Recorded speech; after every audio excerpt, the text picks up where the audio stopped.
Bapak-bapak sekalian, demikianlah tadi pembahasan telah disampaikan oleh Bapak Dr. Andes Haji Musa Asy'ari, yang kalau kita lihat dari pembahasan itu ada beberapa hal yang soal ketidakbolehan taklid dalam masalah tauhid atau dalam masalah akidah, dan sebaliknya keharusan untuk berfikir menurut pembahas utama menunjukkan inkonsistensi kesunnian dari Kiai Haji Ahmad Rifai. Namun demikian, pernyataan Kiai Haji Ahmad Rifai yang cukup berani ini hendaknya jangan ditafsirkan sebagai suatu ungkapan keagamaan, melainkan bisa juga lebih dari itu, bisa juga dianggap sebagai ungkapan kultural atau mengandung makna kultural. Kemudian yang kedua, berbeda dengan Kiai Haji Ahmad Rifai yang sunni, yang oleh sementara ahli teologi sunni ini dianggap sebagai modifikasi dari paham Jabariyah, maka pembahas utama dengan tandas menyuarakan paham I'tizal atau paham Mu'tazilah yang memberikan kebebasan yang seluas-luasnya kepada manusia untuk berkehendak dan berbuat. Bapak-bapak dan ibu-ibu, hadirin dan hadirat beserta seminar yang berbahagia, sebetulnya tadi kami sudah sepakat dengan Bapak Kiai Haji Khairuddin untuk memberikan kesempatan beliau guna menanggapi hal-hal yang dikemukakan oleh pembahas utama. Namun saya khawatir kalau kami atur jalannya diskusi seperti itu, kesempatan bagi hadirin dan hadirat peserta seminar akan kecil sekali. Oleh karena itu kami mengambil keputusan yang lain, yakni bahwa dalam kesempatan ini kami langsung memberikan kesempatan kepada floor, kepada bapak-bapak dan ibu-ibu yang ingin menanggapi makalah Bapak Kiai Haji Khairuddin Hasbullah, atau juga barangkali ya menanggapi apa yang dikemukakan oleh Bapak pembahas utama.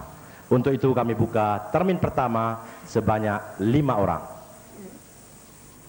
Bapak Sa'ad Nahar. Yang kedua Bapak Sodik. Yang ketiga Khotib. Khotim. Khodim. Khotim. Khotim ya. Khotim. Yang keempat Siapa? namanya lupa. Harun. Harun. Harun ya. Harun Al-Rasyid. Yang terakhir Pak Jarni.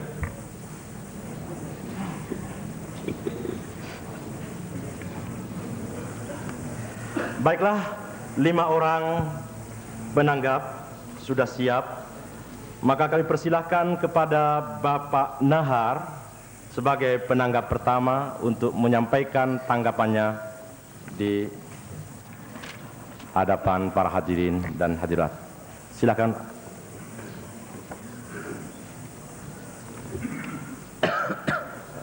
Menanggapi tidak apa-apa. Enggak, ya silakan aja. Walaupun Oh, no problem. nah, Setelah. Assalamualaikum warahmatullahi wabarakatuh. Secara singkat kami ingin menanggapi pembahas dan penyaji makalah. Ada 2 masalah yang sangat fundamental di dalam makalah ini, yaitu mengenai arkanul Islam dan a'malul Islam, dan yang kedua masalah berpikir tentang Tuhan. Untuk memahami pendapat Kiai Haji Rifai almarhum rahimakumullah, terlebih dahulu kita harus mengenal karakteristik berpikir daripada Ahmad Rifai. Kalau saya amati waktu saya mengadakan penelitian tahun 82, saya melihat karakteristik daripada Syekh Kiai Haji Rifai. Dia adalah seorang ulama yang asyidda alal kufar ruhama bainahum. Jadi dengan penjajah betul-betul asyidda, betul-betul tegas tanpa kompromi, sehingga ada yang mengatakan fundamentalis oleh Karl Steinbrink. Tapi begitulah profil ulama pesisir yang berpedoman kulil haq walau kana muron. Barangkali itulah salah satu karakteristik daripada Syekh. Yang kedua, saya lihat ruhamanya, Pak. Jadi dia betul-betul di dalam mengembangkan dakwah Islam, dia menganut suatu strategi yang tasamuh, toleransi, dan aplikatif. Sehingga tidak anehlah dia bahwa di dalam dia mengembangkan Islam itu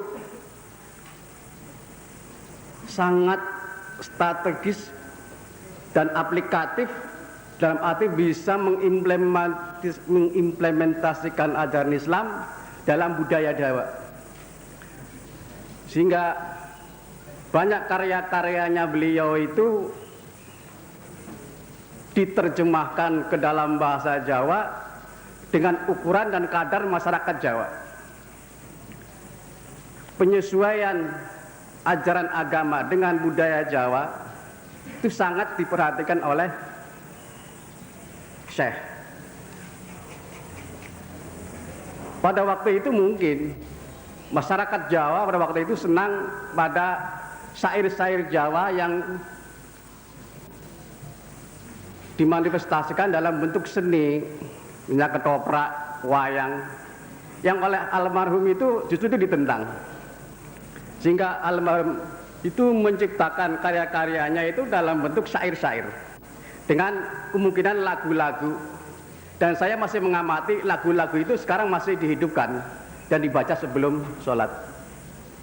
Jadi dengan melihat dari karakteristik daripada strategi dakwah, maka tidaklah mustahil pemikiran tentang arkanul Islam dan amalul Islam ini disesuaikan dengan kondisi masyarakat pada waktu itu. Jadi kita perlu mengadakan interpretasi terhadap pendapat Syekh ini, bahwa kenapa dia mengatakan rukun Islam hanya satu. Tinjauannya beliau mungkin adalah strategi untuk menarik orang Islam pada waktu itu. Disederhanakanlah, formulasi rukun Islam itu disederhanakan sehingga menjadi satu. Yang biasanya di dalam kitab-kitab yang lain 5, disederhanakan cuma satu, dengan tetap tidak mengurangi makna hakikatnya, atau yang dimaksud penyaji makalah isinya itu sebenarnya sama, formulasinya yang berbeda. Sehingga Syekh mengformulasikan hanya satu saja, sehingga menarik orang masuk Islam betapa sederhananya Islam itu. Barangkali itu bikin senang orang kita aja. Kemudian kita tidak perlu memperdebatkan antara arkanul Islam dan amalul Islam. Tapi kalau dikaji pendapat Syekh juga pakai istilah amalul Islam juga tidak tepat, kurang tepat kalau secara dogmatis.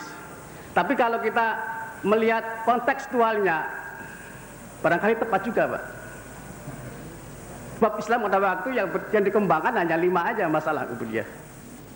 Yang lain tidak disebut-sebutkan, padahal amalul Islam aspeknya sangat luas. Jadi sekali lagi masalah ini kita kaji, kemudian diadakan reinterpretasi secara kontekstual, jangan secara dogmatis.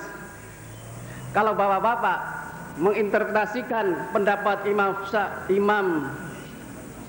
pendapat Syekh secara dogmatis, akan mendapat reaksi. Jadi ini sangat fatal di dalam masyarakat. Jangan heran Bapak-bapak, tahun 82 kitab Ri'ayatul Himmah ini dilarang oleh kejaksaan di Demak dan Semarang. 82. Karena apa? Di dalam kitab itu sebutkan rukun Islam itu cuma satu. Saya termasuk orang yang kurang setuju dilarang waktu itu. Tapi baik, aku senang. Baik, senang istilahnya. Saya suka istilah. Mas. Cocok kok. Karena saya melihat sejarahnya. Jadi sekali lagi saya simpulkan bahwa pendapat Syekh kita interpretasikan secara kontekstual dan belum tentu cocok dengan konteks sekarang. Ini yang penting. Sehingga dalam kita nanti menyinambungkan atau merubah perubahannya itu kita sesuaikan dengan kondisi sekarang. Kemudian tentang berpikir tentang Tuhan. Mungkin karena almarhum itu adalah orang yang alim dan adil. Yang dimaksud berpikir tentang Tuhan ini bukan berpikir tentang Tuhannya, mungkin ketuhanannya, Pak. Jadi berpikir tentang Tuhan itu di dalam teologi juga mengandung arti berpikir tentang makhluk-makhluk ciptaan Tuhan, berpikir tentang sifat-sifat Tuhan. Jadi bukan berpikir tentang zat Tuhannya itu sendiri. Jadi karena konteks berpikir pada waktu itu tidak sampai ke sana, Pak. Filsafat Islam belum berkembang pada waktu itu, tapi lebih berkembang pada tarekat. Jadi mungkin pemikiran tentang berpikir tentang Tuhan diartikan berpikir tentang makhluk Tuhan dan sifat-sifat Tuhan, atau berpikir tentang ketuhanan. Sehingga nanti implikasinya, reinterpretasinya bisa cocok dengan keadaan sekarang. Itulah sekedar menggabungkan dua pendapat tadi. Sekian aja Pak, kita giliran. Assalamualaikum warahmatullahi wabarakatuh. Pak Nahar. Ya, Bapak Nahar sudah menyampaikan tanggapannya tentang dua hal. Pertama, permintaan agar supaya pemikiran Syekh Ahmad Rifai dipahami secara kontekstual, dan yang kedua, masalah pengertian berpikir tentang Tuhan haruslah diartikan sebagai at-tafakkur fi khalqillah, barangkali, bukan tafakkur fi dzatih. Sesuai dengan tafakkaru fi khalqillah wala tafakkaru fi dzatih, patahlah. Baiklah, penanggap kedua Bapak Shadiq, kami persilahkan.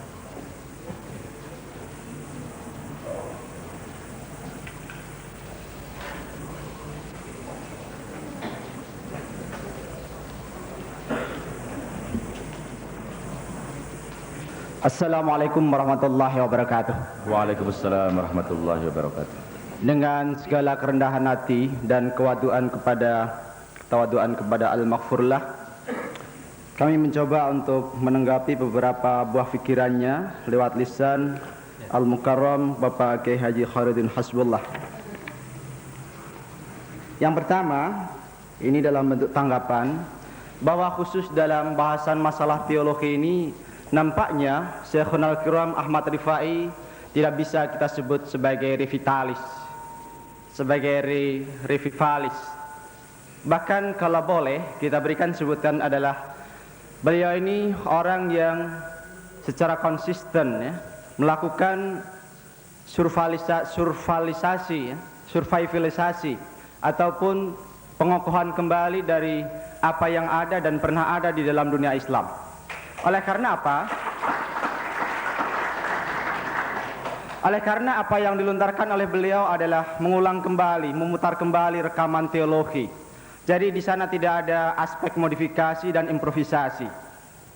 Dan juga sebagai komentar lanjut, kalau diinformasikan di sini tentang Aqidatul Awam, ini rupanya satu jebakan struktural yang kadang-kadang membelenggu terhadap teolog-teolog Muslim. Karena apa?